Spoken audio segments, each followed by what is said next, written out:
But tell me like about what was that like? I mean, making your first demo and the difference, between like your latest album, basically. What where were you at? I mean, what was the? I guess it's a different time. It's 12 years later. So what's the difference Yeah, between now and then? Selling independent and then I mean, you're still independent, but being in the mainstream. yeah. I mean, it's a big difference. I've heard somebody say before that you have your whole lifetime to make your first project, and that's the truth. You know what I'm saying? In every project after that, you kind of constricted to a year, 2 years, or however long you take to put it out. But your first project, you have your whole life to create.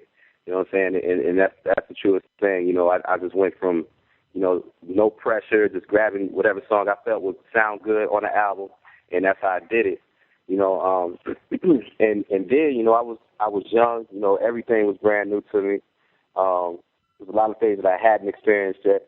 And I got a chance to speak on that. And there's a few things that I did experience but didn't quite understand, and I got to speak on that. You know what I'm saying? But now, if you've been in the game, for 10 years, things change. Right. There's new experiences to talk about. You kind of talk from I've been through that experience. You know what I'm saying? Which is not necessarily a bad thing. And musically, you get to get out and you get to see, what people like, what moves a crowd. You know what I'm saying? You kind of base your, productions off of that. So it's not necessarily a bad thing being a little seasoned in the industry. You know what I'm saying? It's most definitely not what it was. It's most definitely not what it was that the innocent guy. You know what I'm saying? I don't think that innocence ever comes back. You know what I'm saying? But you just got to move with it and roll with it. Okay, I got you. I feel you on that. Now, I heard that you're a DJ now as well. Is that right? Yeah, I'm messing around with it a little bit. Okay. Are you?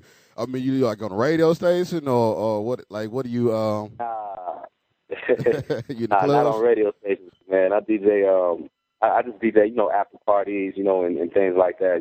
If I got a show out in Texas, I'll rock the show. Then go to an after party and DJ it. You know what I'm saying? So it's one of them. It's one of them type situations. Okay, that's what's up, man. That's definitely what's up. Now let's talk about when you're new. Well, what people probably know you from really, lately is from the McDonald's McAfee commercials, man. Like you, the official voice, Yeah. face of that. That's first of all, congrats. I mean, I know you've been doing that for a little while, but congrats. How did that Appreciate come? it. How did that come about, and how does that feel?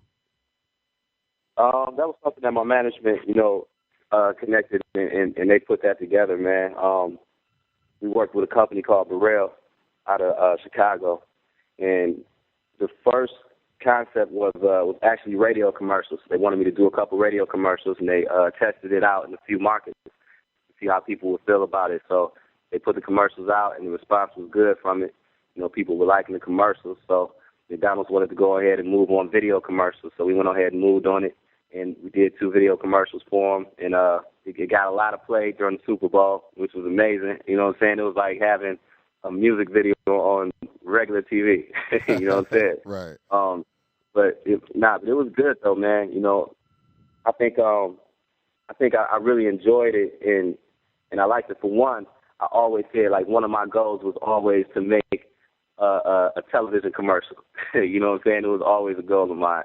I didn't know what that meant, whether it be with McDonald's or with Hennessy. I had no idea. You know what I'm saying? But I love the fact that with that commercial, you know what I'm saying, they let me kind of do my own thing on it. Of course, they had their say in what I had to say in it. Like you got to drop this word here, drop this word here. But for the most part, I approached the 2 songs like I would a song off of my album. You know what I'm saying? I went in there, I got a chance to create, I got a chance to write around my creation. You know what I'm saying? So at the end of the day, it really was all mine. Oh, okay. Oh, that's hot then. That's hot because I've been seeing a lot of people saying that should be, I mean, a total song. Just go ahead and make it a real video. Like a lot of comments I Yeah. read. So that's definitely hot. So what's up with hooking your brother up with some of those McAfees, man? I can't even get hooked up with a McCafe. I tried it one day. I was like, I walked up. I went to the McDonald's, and I was just joking with the girl. And I pulled up, and I was like, "What's?" And she was like, "Yeah, it's gonna be $5." I said, $5. I said, "Girl, do you know who I am?" She's like, Yeah, they should have gave you a card or something though. I Oh, said, wow. wow, wow. Damn, But I was that's just kind messing with her. I ain't really like that. I don't be dropping my name like that everywhere I go. I just right, wanted to see what she was gonna say, right, and right. that's what I got.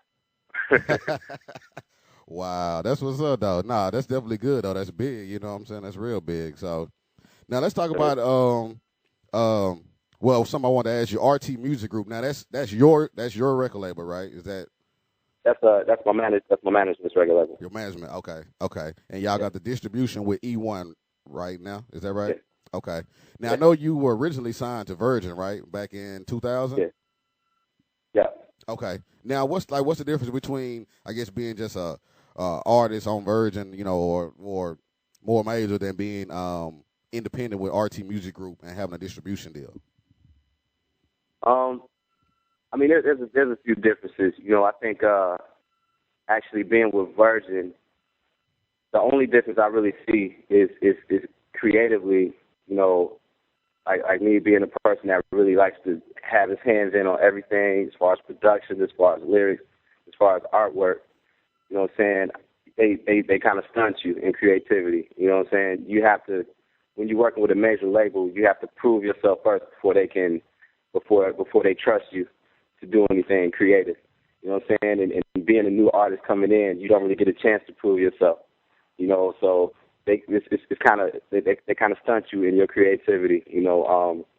The plus side of being with a major label is when your album comes out, you do buku press, and they have your picture, your poster, everything is everywhere, and you get that real major push, behind your product. Being with I call E1 like a major independent. Being with a major independent label, the difference is you got all the creativity in the world. Like, I can do what I want to do. If I want to make a video in my drawers, it can go down. You know what I'm saying? Right. If that's what I want to do. But I think the only thing that's different is that there's a little bit. It's just not as big. It's not bad. The promotion is not bad, but it's just not as big as the major label push. When it's time for our album to come out. But I mean, when you look at it, when you look at the trade-off, I'm happy that I am where I am right now. You know what I'm saying? Because it's really about the creative for me right now. Okay. Okay. That's what's up there. Now I know you work with Kanye West like on Flashing Lights, or he pulled you on to that song.